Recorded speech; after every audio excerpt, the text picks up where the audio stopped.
जो कछु कहीं तुम्हारी कृपा, मोते कछु न बसाए।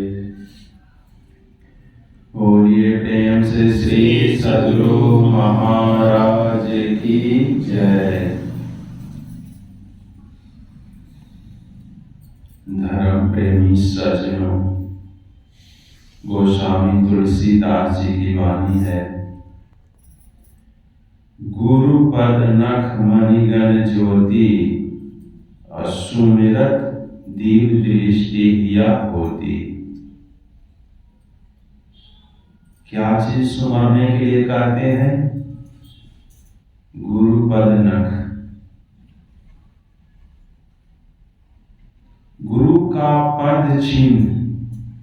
चिन्ह क्या है? पद मतलब चिन्ह। गुरु का चिन्ह क्या है? कैसे चिन्हिएगा कि यह हमारे गुरु हैं? अगर गुरु का केवल हाथ कहीं मिल जाए तो चिन्हना मुश्किल है कि यह हाथ हमारे गुरु जी का है। पैर कहीं मिल जाए तो चिन्हना मुश्किल है कि यह पैर हमारे गुरु जी का है। चिन्ह क्या चीज से सकते हैं? तो गुरु का शकल से, जो उनका चेहरा है उसको देखिएगा तब पहचान में आएगा कि ही हमारे गुरु हैं। उसी को कहते हैं गुरु पद नख, यानी चिन्ह को, जिससे आप गुरु को चिन्ह सकें, उसी को सुमरने के लिए कहते हैं, उसी को याद करने के लिए कहते हैं। उसको याद करने से क्या होगा? तो सुमिरत दीप दृष्टि हिया होती। गुरु को सुमरने से, गुरु के चिन्ह को सुमरने से दीप दृष्टि की प्राप्ति होती है, प्रकाश की प्राप्ति होती है। जो व्यक्ति प्रकाश में जाते हैं, दृष्टि योग की क्रिया को कर लेते हैं, करते हैं, वही दीप दृष्टि को पाते हैं। जो दृष्टि योग की क्रिया करते हैं, प्रकाश में चले जाते हैं। यह होता है कैसे? तो मात्र सुमिरन से। यही काम आपको सुख में ले जाएगा। दुनिया का कोई भी काम कर रहे हैं, चाहे जितना काम कर लीजिए, दुख लगा ही रहेगा। चाहे कितना धनवान बन जाइए, कितना प्रतिष्ठावान बन जाइए, दुख छोड़ने वाला नहीं है। अगर कोई धनवान कह दे कि हमारे पास तो धन है, दुख नहीं आता है, मानने योग्य बात नहीं है। धन रहते हुए दुख घेर लेता है।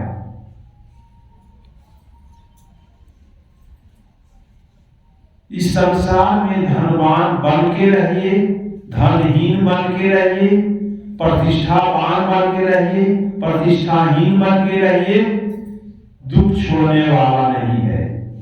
कितना बड़ा प्रतिष्ठा हो जाए, दुख घेरे हुए रहता है।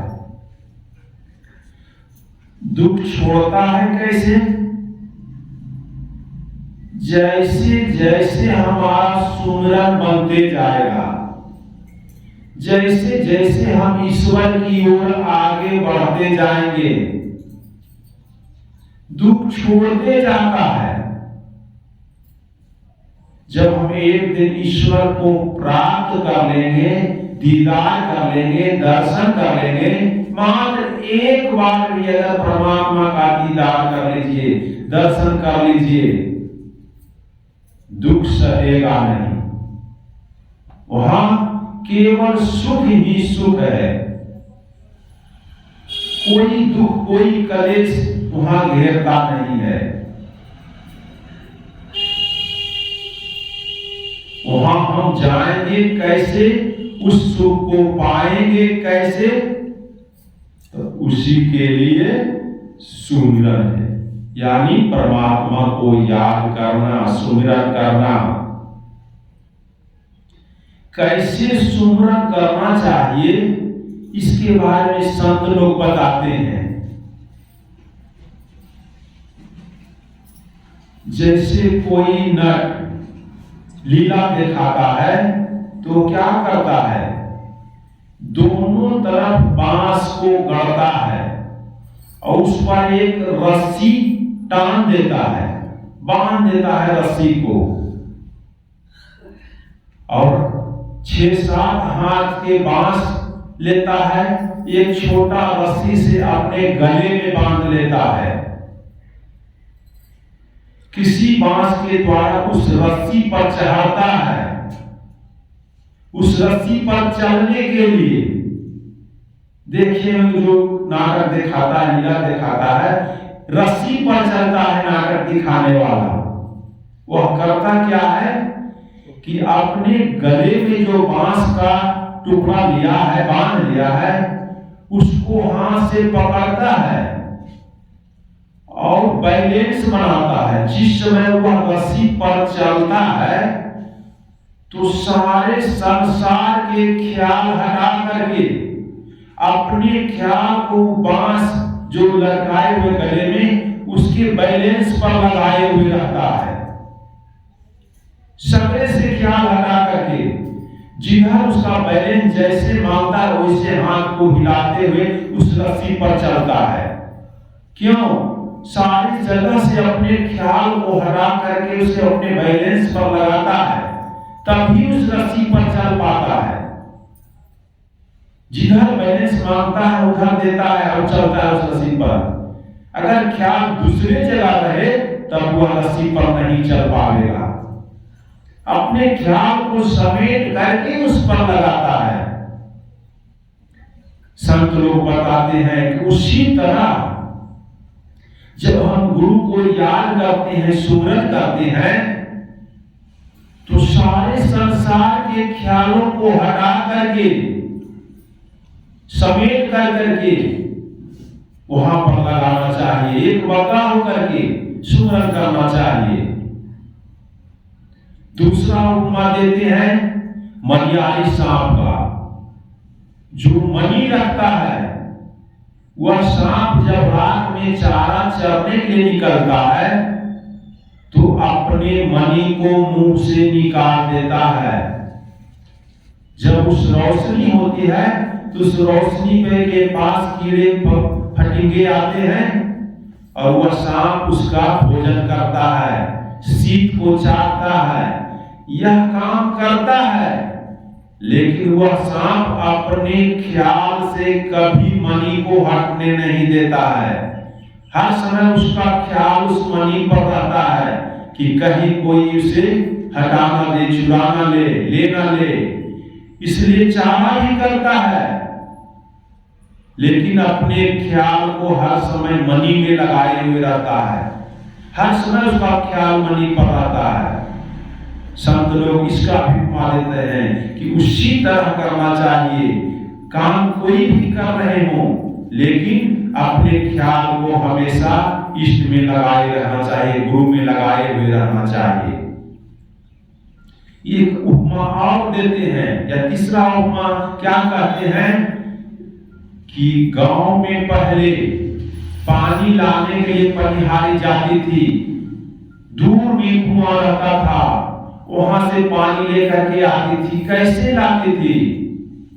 तो एक घड़ा को अपने सर पर पानी भर के रखती थी और दूसरे घड़ा को अपने बाएं हाथ में दबाती थी पानी भर के। दो हाथ पर, एक हाथ में बाल्टी और रस्सी रहता था, यानी एक घड़ा सर पर, दूसरा घड़ा बाएं हाथ पर रखती थी और एक हाथ में बाल्टी और रस्सी पकड़े हुई रहती थी। और सखियां के साथ गप भी करती थी, गप करते घर आती थी, लेकिन उसका सर पर से घड़ा गिरता नहीं था, उसको पकड़ती नहीं थी, लेकिन फिर भी वह घड़ा गिरता नहीं था। ऐसा क्यों? क्योंकि वह गप भी कर रही है, लेकिन उसका ख्याल हर हमेशा घड़े पर रहता था कि यह घड़ा गिरे नहीं, डगे नहीं। गप करते हुए भी अपने सूरत को, अपने ख्याल को घड़े पर रखती थी। ठीक उसी तरह अपने सूरत को किसी भी काम करते रहे, लेकिन एक बंगा होकर के उस अपने गुरु को याद करना चाहिए, सुमरन करना चाहिए। चौथी उपमा दिए हैं संत लोग क्या चीज का?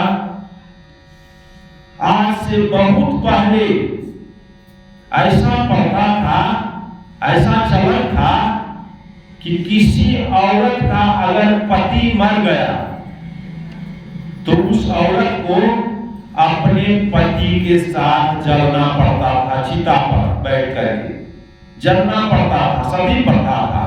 अपने पति के साथ सती होती थी, पहले की प्रथा है। संत लोग कहते हैं अगर कोई महिला नहीं जलना चाहती थी, फिर भी उसको गांव समाज समझा करके उसको जलने के लिए विवश करते थे।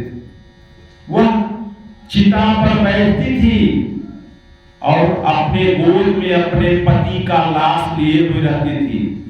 चिता सजा दिया जाता था लकड़ी से और उस चिता में फिर आग लगा देते थे।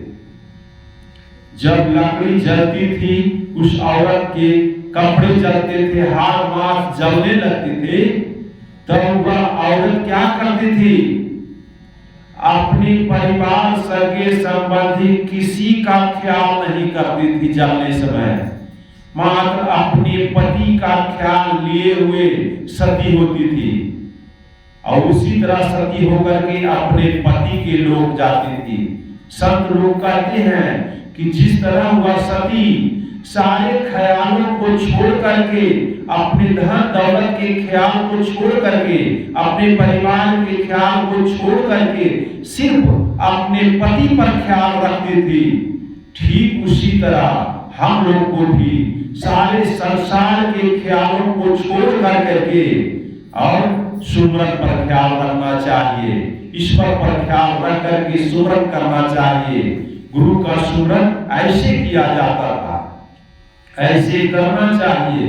यही काल से हमें सफलता मिलेगी।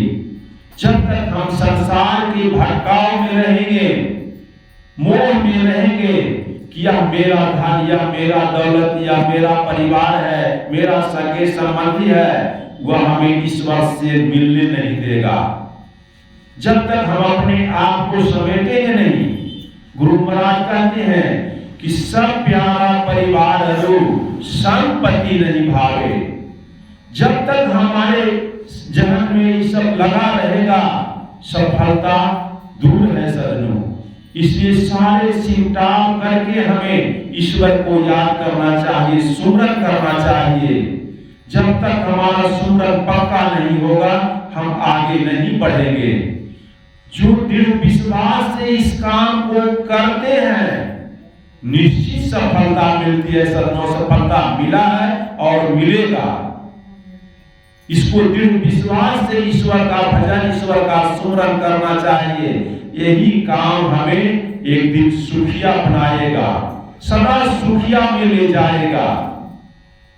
दृढ़ विश्वास से इस काम को करना चाहिए। और इस सब बातों की जानकारी के लिए सत्संग में आना पड़ता है। जो व्यक्ति सत्संग में आए हैं, समझिए उन पर परमात्मा की असीम कृपा हुई है, तभी कोई व्यक्ति सत्संग में पहुंचता है। कहते हैं कि पूर्व जन्म के पाप से हरि चर्चा न सुहाय, जैसे जड़ के ताप से भूख की रुचि जाए। जैसे किसी को जड़ के ताप, जड़ का मतलब बुखार होता है, जैसे किसी को अगर बुखार लग जाता है तो उसको भूख की रुचि चली जाती है। ठीक उसी तरह करते हैं कि पूर्व जन्म के पाप से हरि चर्चा न सुहाय। हमारा पूर्व जन्म का जो कुछ पाप है, उसी कारण हरि चर्चा सत्संग नहीं सुहाता है। लोग आने से कतराते हैं। इसका कारण क्या है कि पूर्व जन्म का जो हमारा पाप है वह रोकता है सत्संग में जाने से। जो व्यक्ति उस पाप को पछाड़ देते हैं, हरा देते हैं, वही व्यक्ति सत्संग में पहुंचते हैं। जिसका पाप अधिक मजबूत है उन्हें सत्संग में आने नहीं देता है, हरि चर्चा में आने नहीं देता है, पाप अपने ओर खींच लेता है, जाने से रोकता है। जो व्यक्ति पाप को पछाड़ देते हैं, हरा देते हैं, वही ईश्वर की चर्चा सुनने के लिए सत्संग में आते हैं, संतों के संग में आते हैं। और जो व्यक्ति सत्संग में आए हैं, समझिए वह अपने आप नहीं आए हैं, ईश्वर की कृपा हुई है, असीम कृपा होता है, तब कोई व्यक्ति सत्संग में पहुंचता है, संतों के संग में पहुंचता है। कहते हैं कि एक घड़ी आठों घड़ी सत्संगति जब हो, यह बहुत दुर्लभ है सज्जनों संतों का संग। जो व्यक्ति संतों का संग कर रहे हैं, सत्संग कर रहे हैं, थोड़ा सा भी अगर संतों का संग करते हैं, सत्संग में जाते हैं, तो उन्हें बहुत लाभ मिलता है। और वही काल एक दिन उन्हें ईश्वर से मिला देगा, सदा के लिए सुखिया बना देगा। धीरे धीरे कोई काम होता है। अगर आप आज मैट्रिक पास किए हैं, 8वां पास किए हैं, उसके पहले आपको एक का लिखना पड़ा है, एक का एक 5 पहले खींचे हैं, तब 2 लिखे हैं, एक से पढ़ना शुरू किए, तब आज आप यहाँ तक पहुंचे हैं। इसका शुरुआत कहाँ से हुआ? तो एक लिखने से हुआ। जो एक लिखा वही 10 तक लिख सकता है। इसलिए जो सत्संग में आना शुरुआत किए हैं, सत्संग में आते हैं, वही ईश्वर को पाते हैं। इसलिए सब जनों का, सब लोगों को अपने काम को समेट करके सत्संग में आना चाहिए और इसका लाभ उठाना चाहिए। इसी के साथ मैं अपनी वाणी को विराम देता हूँ और सभी सज्जनों से मैं आग्रह करता हूँ, निवेदन करता हूँ कि हमेशा संतों का संग करें, बार बार सत्संग करें, जिससे परम कल्याण हो।